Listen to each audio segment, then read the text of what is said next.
Muito bem, minha querida irmã e meu querido irmão, nesse nosso passeio pelas praias da teologia, digamos assim, chegamos agora para estudar a cristologia.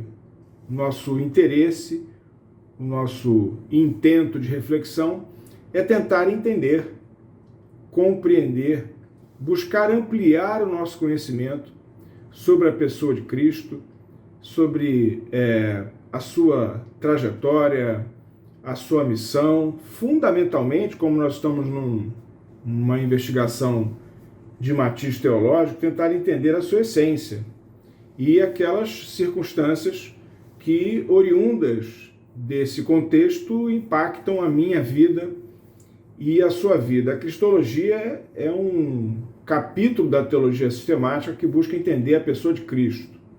Bom, como a gente fala em pessoa de Cristo, algumas observações devem ser feitas e, digamos assim, limítrofes, né, com a teologia bíblica. Porque se formos estudar a essência da pessoa de Cristo, não podemos deixar de fazer aquilo que parece ser inexorável, é estudar Cristo na Bíblia, é estudar Cristo nos Evangelhos.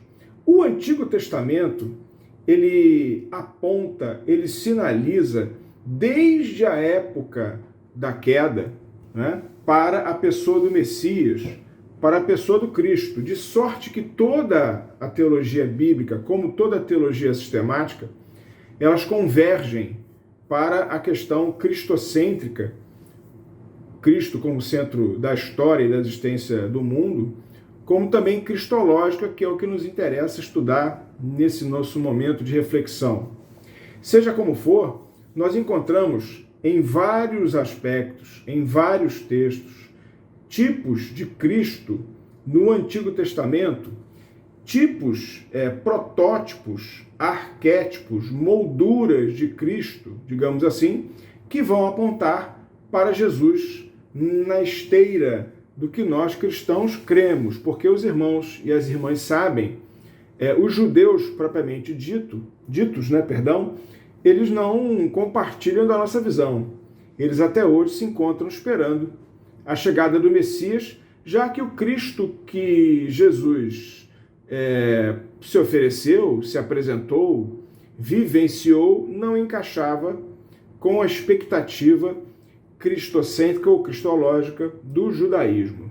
Bom, nesse ambiente de que desde o Antigo Testamento nós encontramos uma sinalização, uma convergência do Antigo Testamento para a figura do Messias como aquele que é o resgatador da história e da essência da natureza humana, buscando trazer a ela, natureza humana, a imago Dei, perdida com o pecado original. É bem verdade também, e não se pode deixar de considerar esse aspecto, quando nós falamos em cristologia, temos que olhar para os evangelhos. E vale a pena, ainda que rapidamente, traçar aqui algumas características do Cristo, né? Eu poderia dizer dos Cristos, no sentido da perspectiva que os evangelistas que nós conhecemos narram Cristo Jesus. Cada um o mesmo Cristo, mas cada um com a sua peculiaridade, com seu ângulo absolutamente próprio, né? Mateus, por exemplo, ele, judeu que era, ele busca a todo momento, isso é muito interessante, né, tratar Cristo como sendo aquele que é filho de Davi, da raiz de Davi, da descendência davídica. Essa preocupação é uma preocupação central dentro da fé judaica. E Mateus, como judeu, ele reflete, ele perpassa, ele se preocupa com essa quesitação. É muito interessante. Você pega o Evangelho de Mateus, é muito legal, você não encontra ali uma alusão, por exemplo, a reino de Deus. Lá Mateus fala reino dos céus, porque o judeu ele tem um receio muito grande de tomar o nome de Deus em vão. Então, o Cristo que brota das páginas do Evangelho de Mateus é um Cristo com um sabor judaizante, digamos assim, com uma preocupação cultural própria do judeu. Já Marcos é um evangelho muito interessante.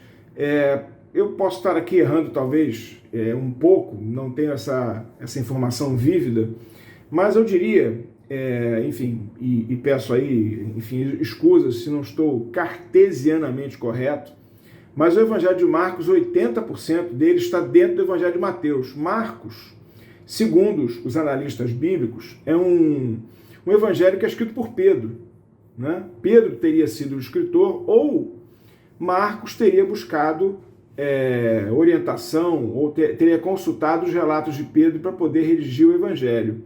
É um evangelho sintético, curto, e também com essa preocupação um tanto quanto semelhante àquela de Mateus. Já Lucas, ele não teve contato com Cristo, né? Lucas é um gentio, é um médico, é um cientista. Ele faz uma pesquisa, e ele é interessante, o evangelho de Lucas, como ele tem essa vocação gentílica, né? A raiz dos gentios, ele busca mostrar um Cristo que transcende a religião judaica e se coloca para o mundo, né? Diante dessa circunstância da sua própria característica de ser ele, Lucas, gentio, né? O Cristo que Lucas narra é um Cristo com essa perspectiva. É bom dizer que Mateus, Marcos e Lucas, eles compõem aquilo que na teologia nós chamamos os evangelhos sinóticos. O que são evangelhos sinóticos? São evangelhos que buscam uma narrativa historiográfica, não é uma bibliografia, né? Eles não se preocupam em contar a vida de Cristo do início, meio ao fim, mas eles buscam fazer um resgate bibliográfico, em alguma medida, né, dos principais eventos que marcaram a trajetória do Cristo histórico. Por que eu estou fazendo esse recorte? Porque João é um evangelho que tem outra angulação, outro vértice, outra preocupação. João quer narrar um Cristo Deus.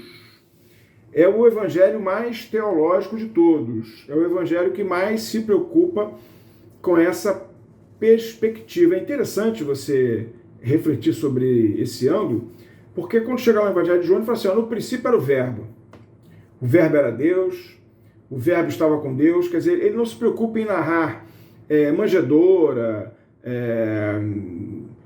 enfim, magos do Oriente, não se preocupa com essa preocupação do nascimento, porque para ele, João, Cristo é Deus, e Deus não se estabelece com essas narrativas que não seriam, na perspectiva joanina, as mais relevantes.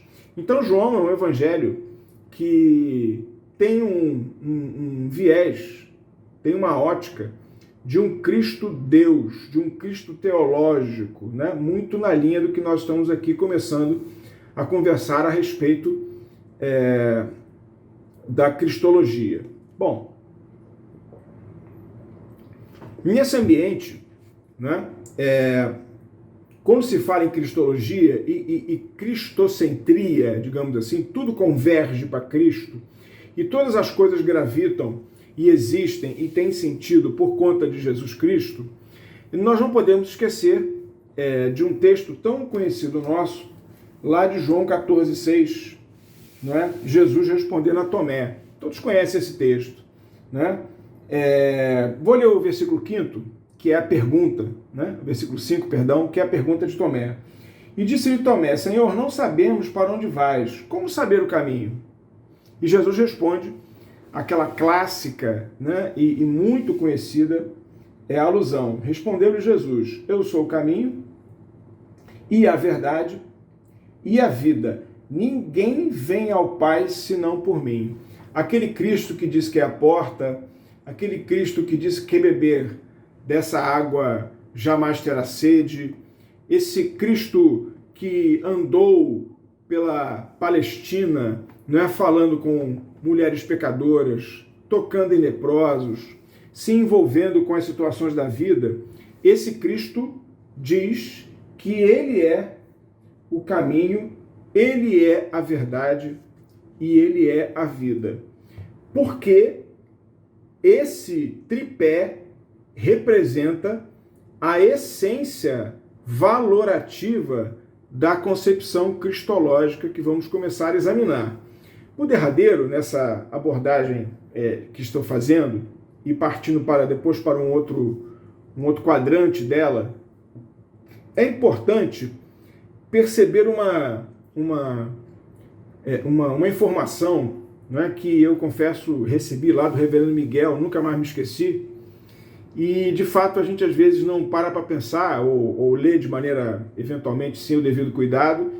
É o meu caso, né? Foi o meu caso, e o pastor me orientou, e eu estou compartilhando com você que está aqui comigo nesse momento de reflexão bíblica teológica.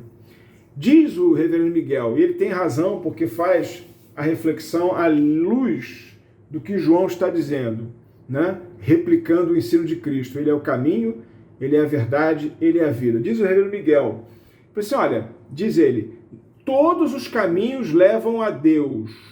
Vou repetir, não sei se você já me escutou falar isso no culto ou em alguma outra circunstância. Eu falo isso replicando o que o reverendo Miguel ensinou, né? Que o nosso querido pastor. Todos os caminhos levam a Deus. Olha que interessante essa assertiva. O caminho do pecado, minha irmã e meu irmão, leva a Deus? Já pensou nisso? Pois é. Disse o pastor, e ele está certíssimo, que todos os caminhos levam a Deus, inclusive o caminho do pecado. Porque quando nós estamos e escolhemos trilhar o caminho do pecado, nós vamos encontrar um Deus juiz que um dia vai nos julgar. Um dia vai nos julgar. O caminho do pecado, como qualquer caminho, nos leva até Deus. Mas só um caminho nos leva a um Deus que não é um Deus juiz, que é um Deus perdoador, que é o caminho de Cristo. Aquele que compreende que Jesus é o caminho, a verdade e a vida, e entra e busca essa concepção, e caminha nessa percepção, nessa perspectiva, ele vai encontrar não um Deus juiz, mas vai encontrar um Deus perdoador, um Deus para te acolher de braços abertos. A cristologia, ela vai se preocupar com o estudo da essência, da personalidade de Cristo. E é isso que nós pretendemos fazer nesse momento com a irmã e com o irmão. Falando, pensando, refletindo sobre a essência de Cristo. Afinal de contas, irmãos e irmãs, Jesus era homem? Ou Jesus era Deus? Ou eram as duas coisas? Essa questão suscitou um concílio lá no século V, né, o concílio de Calcedônia, lá nos anos de 451 antes de Cristo, né? Perdão, antes de Cristo não, 451 depois de Cristo, né, da nossa era cristã. Esse concílio, ele buscou discutir, estabelecer a compreensão da pessoa de Cristo. E sempre foi uma matéria objeto de muita polêmica e, por que não dizer, algumas heresias. Como, por exemplo, na orientação que temos da literatura franqueada para a nossa reflexão, existe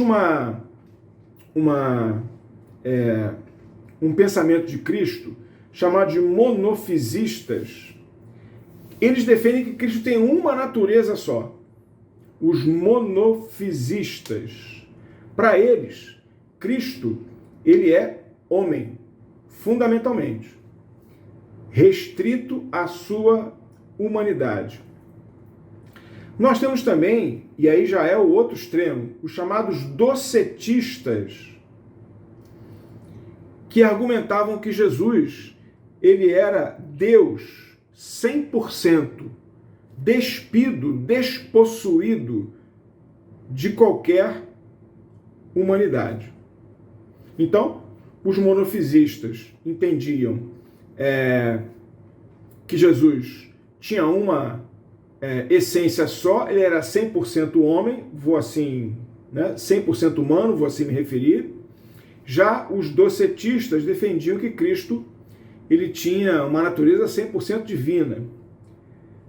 Já Eutiques, ele defendeu o caráter teantrópico da natureza divina, ou seja, Jesus era homem, Jesus era Deus. Só que existe aqui uma questão que no primeiro momento pode parecer sedutora, porque admite-se-ia na concepção de Eutiques as duas naturezas, tanto humana quanto divina. Só que ele, com essa perspectiva da natureza teantrópica, ele via um Cristo humano misturado com um Cristo divino. Um Cristo humano misturado com um Cristo divino. Daí a natureza teantrópica do Cristo. Ora, essa mistura traduz também uma heresia. Naquilo que a teologia estabelece, Jesus tem duas naturezas. Ele é verdadeiro Deus e verdadeiro homem. Jesus é 100% Deus e ele é 100% homem. Naturezas que se estabelecem na pessoa do Cristo e que não se confundem. Ainda que coexistentes na pessoa do Messias, na pessoa de Jesus Cristo, que é 100% homem e 100% Deus, elas não se misturam. Elas são independentes, elas são autônomas. E é interessante, você vai dizer assim, Eduardo, tudo bem, eu entendi, eu compreendo o que você está querendo me dizer. Mas qual é a relevância de ficar discutindo se essas duas naturezas não estão misturadas e elas existem, digamos assim, na pessoa do Cristo, mas elas são separadas?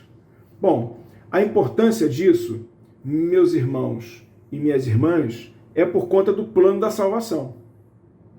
Por quê? E esse detalhe talvez, enfim, não por alguma circunstância pode não ter ficado claro em algum momento, e eu posso ajudar eventualmente nesse sentido para clarificar essa questão. Notem, Jesus, para ser nosso Salvador, ele tinha que ser 100% homem. Por que isso? Porque ele tinha que morrer pelos nossos pecados. Não sei se você já parou para pensar. Eu queria fazer uma pergunta para você agora, ainda que esse vídeo ele não permita um debate que seria tão útil. Minha irmã e meu irmão, qual foi o pior sofrimento de Cristo humano na cruz? Qual foi o pior sofrimento? Aí você vai dizer, puxa, ele está pregado na cruz, ele está sangrando, ele está sofrendo, e como todos sabem, eu não sei se todos, mas pelo menos alguns irmãos sabem, a morte na cruz é uma morte por asfixia, não é uma morte lenta, porque o diafragma vai perdendo a força, porque o crucificado está preso na cruz, não coloca os pés no chão, e ele, por todo aquele sofrimento, oportunizado pelos cravos, etc., ele vai respirando, perdendo a força na respiração até que morre sufocado. É uma morte por asfixia, uma morte longa e dolorosa. Essa morte foi pior? Esse sofrimento foi pior? Eu não sei, eu queria propor uma reflexão, eu acho que não. Sabe qual foi o pior momento de Jesus na cruz, em termos de sofrimento? Foi a natureza divina de Cristo. Você se lembra que Jesus pregado na cruz, ele fala assim, Deus meu, por que me desamparaste? E aí, minha irmã e meu irmão, e você não é obrigado, como sempre, a concordar comigo, pense nessa sugestão que eu estou fazendo, de meditação sobre esse tema. Deus, na pessoa de Cristo, ele estava recebendo todos os nossos pecados naquele momento. Imagine a dor de um ser puro, santo, recebendo os pecados de toda a humanidade. Tanta verdade que a situação era das mais difíceis e dolorosas, que Jesus fala: Deus meu, por que me desamparaste? Sabe por quê? Porque Deus, e aí nós temos que ter a concepção da Trindade, Deus, naquele momento, ele deu as costas para Deus Filho, que estava recebendo os pecados da humanidade por amor a você e por amor a mim. Esse Jesus que tinha que morrer na cruz é esse mesmo Cristo que tinha que ressuscitar dentre os mortos. Ele é verdadeiro homem por conta da salvação. Ele é verdadeiro Deus por conta do plano de resgate, de comprar a minha e a sua salvação na cruz do Calvário. Esse Jesus não era só homem, esse Jesus não era só Deus, esse Jesus não tinha uma natureza misturada, como as antigas heresias diziam, mas ele é verdadeiro Deus, ele é verdadeiro homem. As duas essências coexistentes, mantendo e retendo os seus específicos atributos. Isso, meus irmãos, é o início da nossa trajetória, agora, que já fizemos há pouco, já começamos há algum tempo, sobre a teologia sistemática, e há pouco começamos a refletir sobre a cristologia. Espero, minha querida irmã e meu querido irmão, que esse nosso papo, não é, direto e reto, franco, esteja fazendo bem em seu coração e ele te ajude a ampliar a sua percepção sobre esse evangelho que é capaz de transformar a vida de todos nós. Que Deus te abençoe, um beijo no coração e vamos lá, cada vez mais buscar aí compreender essa percepção desse Cristo que nos salva e nos transforma. Beijo no coração, a gente se vê.